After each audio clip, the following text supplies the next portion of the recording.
Ça y est, les 3 blockbusters de cet été 2025 sont sortis. Jurassic World Renaissance, Superman et Les 4 Fantastiques Premier Pas. Donc c'est le moment de faire un bilan de leur box-office. Est-ce qu'il y a un grand gagnant de l'été? C'est ce qu'on va voir.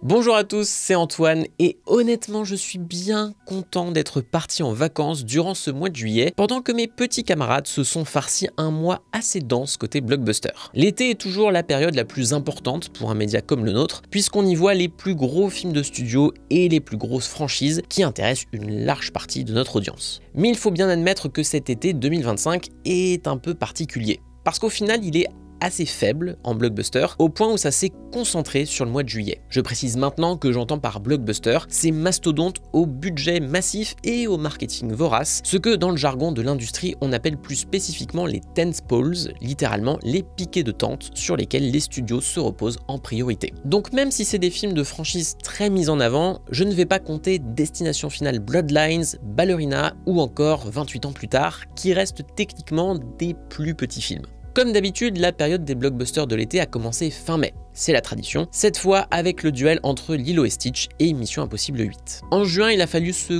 contenter du remake de Dragon, de Helio, le dernier Pixar bien parti pour être le plus gros four de l'histoire du studio, et F1. Et donc tout s'est condensé sur le mois de juillet, où les 3 films de franchise les plus importants se tirent la bourre à même pas quelques semaines d'intervalle. Geoffrey en avait parlé dans une précédente vidéo, dont celle-ci est plus ou moins la suite assumée. Ouais, nous aussi à Écran Large, on se franchise et je peux vous dire qu'avec moi, la hiérarchie du pouvoir de la rédaction s'apprête à changer.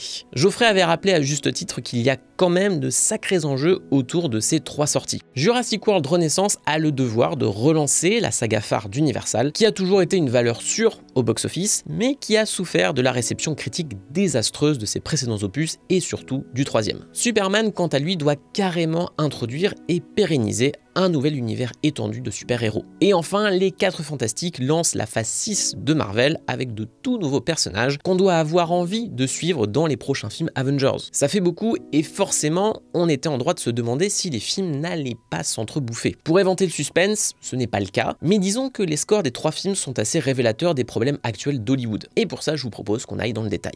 2 petits points avant de démarrer. À l'heure où j'enregistre cette vidéo, soit le 28 juillet, on vient de passer le 4e week-end d'exploitation de Jurassic World, le 3e week-end de Superman, mais seulement le premier des 4 Fantastiques, donc il y aura forcément un peu moins de données sur ce dernier, mais le démarrage est toujours intéressant à analyser. Et 2e point, j'ai un petit mot pour vous sur notre partenaire du jour. Hello, si tous ces méga blockbusters commencent à vous filer mal à la tête, que vous avez un peu la flemme d'aller au cinéma aujourd'hui, mais que vous voulez quand même vous plonger dans une fiction fantastique, on a quelque chose pour vous. En effet, cette vidéo est en partenariat avec une trilogie de bandes dessinées sorties chez Glénat et qui s'appelle Kundan. Le premier est sorti le 1er janvier, le second le 2 mai et le 3e est prévu, vous l'avez deviné, pour octobre 2025. Car Kundan, c'est une histoire d'horreur, plus précisément l'histoire d'un vampire à l'époque victorienne qui s'infiltre dans la police londonienne puis dans les hautes sphères du pouvoir. Pourquoi? Eh bien je ne vais pas spoiler, mais clairement c'est pas pour faire de l'humanitaire. Perso, j'ai donc lu les 2 premiers tomes et je les ai vraiment dévorés, sans mauvais jeu de mots. D'abord parce que la prémisse du vampire victorien, bon bah forcément c'est attrayant, mais la scénariste Luana Vergari parvient à faire un pas de côté pour raconter des choses intéressantes, notamment en mettant au cœur de son récit l'Inde sous domination de l'empire colonial britannique, donc dans un schéma de prédation, mais au niveau politique. Le premier tome se déroule à Londres, le 2e en Inde donc, et la 2e chose qui m'a séduit, c'est évidemment le dessin d'Emmanuel Siviello, qui est juste super beau. En fait, il s'empare complètement de l'imagerie associée à cette époque pour vraiment donner à chaque page un goût presque de peinture romantique. Alors je suis pas un pro de l'histoire de l'art, mais ça m'a l'air d'en être. Du coup, chaque tome a son identité, sa palette de couleurs, mais avec ce style-là qui se développe vraiment sur certaines planches qui sont ultra spectaculaires. Donc voilà, pour tous les amateurs de vampires ou simplement de bonnes BD, les 2 premiers tomes sont disponibles chez Glénat. Et d'ailleurs, j'espère qu'ils m'enverront le 3e parce que j'ai très hâte de voir la fin. Déjà la couverture donne le ton. Pour plus de détails, on vous a mis un lien en description, n'hésitez pas à aller jeter un œil. Commençons par le commencement avec les dinosaures de Jurassic World. Alors déjà, cas un peu chiant puisque Renaissance a eu une sortie spéciale. Aux États-Unis, les films sortent traditionnellement le vendredi, d'où le fait qu'on comptabilise le premier week-end du vendredi au dimanche. Mais Jurassic World 4 est sorti exceptionnellement un mercredi, histoire de lui donner un boost supplémentaire avant le vendredi 4 juillet, fête nationale américaine et date très convoitée par les studios hollywoodiens. Donc il y a 2 démarrages à comptabiliser pour Jurassic World 4. Le film a techniquement touché 92 millions de dollars sur le sol américain du vendredi au dimanche et a totalisé 148 millions quand on rajoute le mercredi et le jeudi. C'est plus que solide, mais justement cette sortie particulière montre aussi les limites du film. 148 millions de dollars, c'était aussi la somme récoltée par Jurassic World 2 pour son démarrage, mais seulement en l'espace de 3 jours. Jurassic World 3 avait pour sa part amassé 145 millions sur 3 jours, et on est très loin des 209 millions de Jurassic World 1. On sait que Renaissance est un film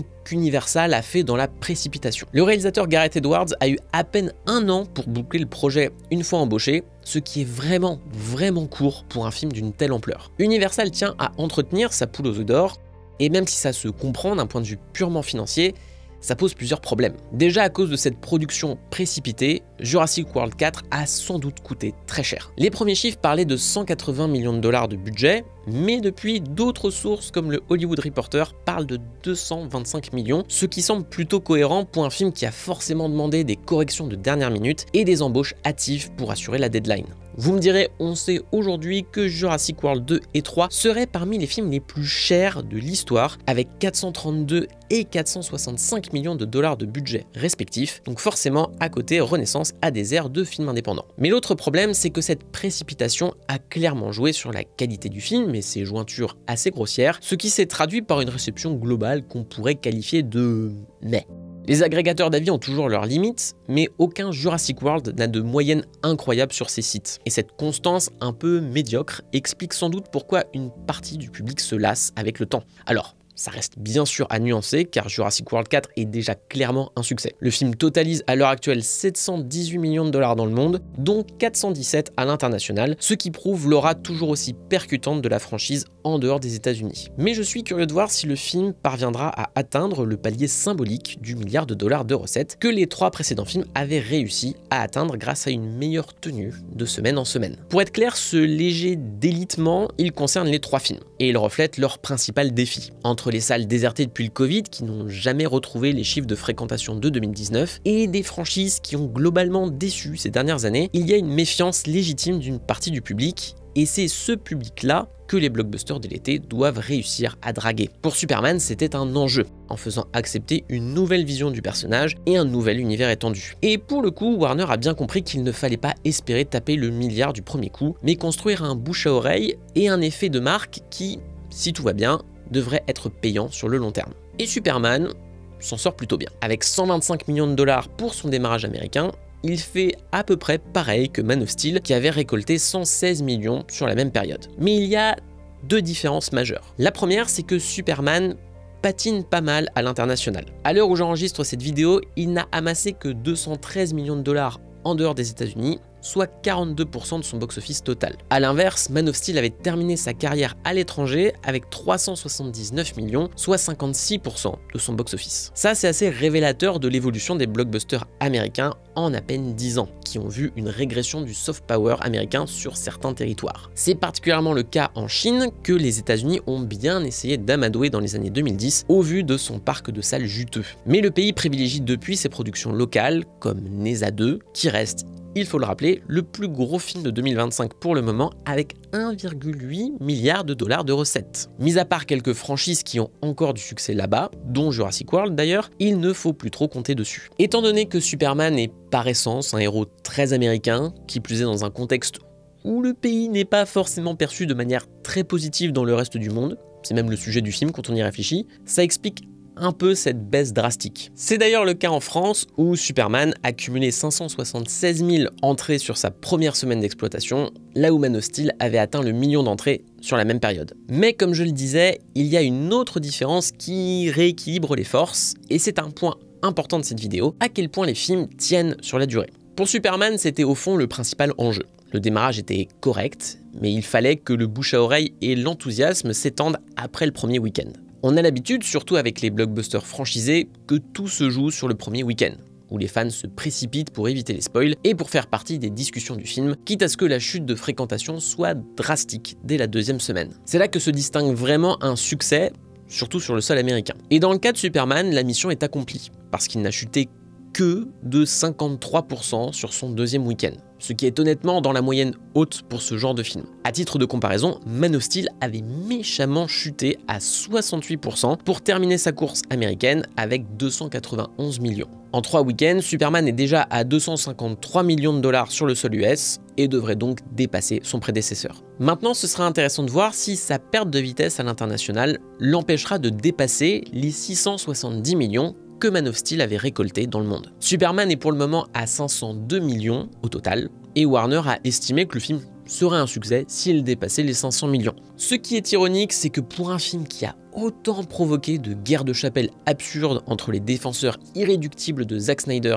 et les Gunzoos, et on a bien vu dans nos sections commentaires à quel point ça pouvait vite devenir incivilisé, au final les deux films devraient à peu près avoir le même score, juste pas de la même manière. Un peu de nuance ne fait pas de mal, et c'est ce qu'on aime à écran large, surtout quand il s'agit de box-office, pour éviter de servir la soupe aux éléments de langage des studios. C'est aussi l'avantage d'être un média indépendant, mais comme vous le savez, ça implique votre soutien, d'autant qu'on propose la majorité de nos contenus gratuitement. Si vous avez envie de nous aider à survivre, le mieux c'est l'abonnement qu'on propose sur notre site, contre quelques euros par mois, et des contreparties, c'est-à-dire des articles exclusifs, ou encore, et c'est une nouveauté, un podcast réservé à nos abonnés. Le premier arrive très bientôt, le lien de tout ça est dans la description. Avant d'en arriver aux 4 fantastiques, c'est important qu'on revienne sur la question de la chute de fréquentation. Parce que mine de rien, quand Hollywood nous avait habitués à des démarrages au-delà des 200 millions de dollars avec des Avengers, des Star Wars ou des Jurassic World, on comprenait que la deuxième semaine descende à plus de 50%. Sauf que ces chiffres-là de démarrage,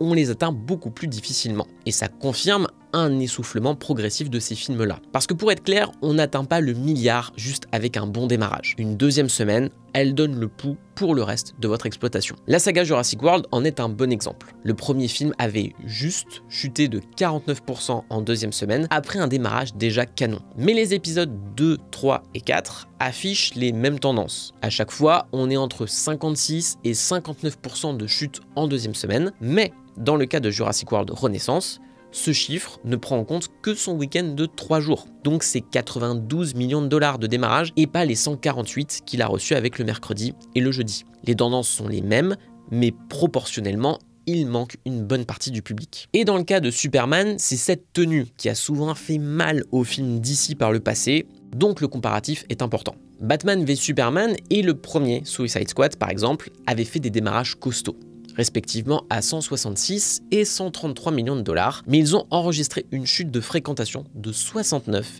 et 67%, ce qui les a sacrément ralentis au final. Et je ne vous parle pas des 71% de The Suicide Squad de James Gunn justement, des 72% de la grosse blague The Flash ou des 81% de chute de Joker 2 qui ont enterré des films au démarrage déjà pas fameux. C'est intéressant de noter que dans le DCEU, le seul film qui a dépassé le milliard de dollars dans le monde, c'est le premier Aquaman. Et c'est justement lui qui a eu la meilleure tenue et de très très loin, avec à peine 23% de chute de fréquentation entre sa semaine 1 et 2. Même si je précise que son contexte particulier au Noël de 2018 lui a donné avant sa sortie officielle une semaine de sortie limitée en avant-première, ce qui fausse un peu les chiffres. Mais il n'empêche que les semaines suivantes ont continué d'afficher une chute lente entre 40 et 20%. C'est cette temporalité au long cours qui compte vraiment. Ce moment où les blockbusters arrivent à s'imposer plus de 2 semaines dans l'horizon culturel du moment. Et la conclusion logique de cet été de blockbuster, c'est qu'aucun film n'arrive à se démarquer sur ce plan-là. Et ce n'est pas vraiment les 4 fantastiques qui me fera dire le contraire. Comme je le disais, pour les 4 fantastiques premier pas, on n'a que son premier week-end en vue. Mais il est assez parlant puisqu'il est quasi identique à celui de Superman. 118 millions de dollars en Amérique du Nord et 100 millions tout pile à l'international pour un total à 218 millions. Je sais faire des additions. Félicitez-moi. Alors d'un côté, on pourrait dire que c'est loin des 210 millions que Deadpool et Wolverine avaient juste fait avec son démarrage américain l'an dernier, mais Deadpool 3 avait le mérite de se reposer sur un personnage identifié et une part de nostalgie qui a su rassurer. Depuis le premier Avengers, Marvel a été un habitué au démarrage à plus de 200 millions de dollars. Mais ça, c'est bien plus rare depuis la fin de la phase 3, quand il a fallu présenter de nouvelles têtes. De ce point de vue-là, les 4 fantastiques s'en sortent bien mieux que Captain America Brave New World et son démarrage à 88 millions de dollars, ou encore Thunderbolts et ses 74 millions lors de son premier week-end américain, pour ne rester que sur les opus de 2025. Les films Marvel dont les 4 fantastiques se rapprochent le plus, c'est Spider-Man Homecoming et Les Gardiens de la Galaxie 3. Les deux avaient fini leur course mondiale à plus de 800 millions de dollars, mais pas sûr que les 4 Fantastiques aillent aussi loin. On sait que les fans hardcore de franchises comme Marvel se déplacent souvent sur le premier week-end, mais on a bien vu que les spectateurs plus occasionnels et moins captifs se déplacent moins, alors que ce sont eux qui font vivre les films sur le long terme. Il y a une confiance à reconstruire, autant avec Superman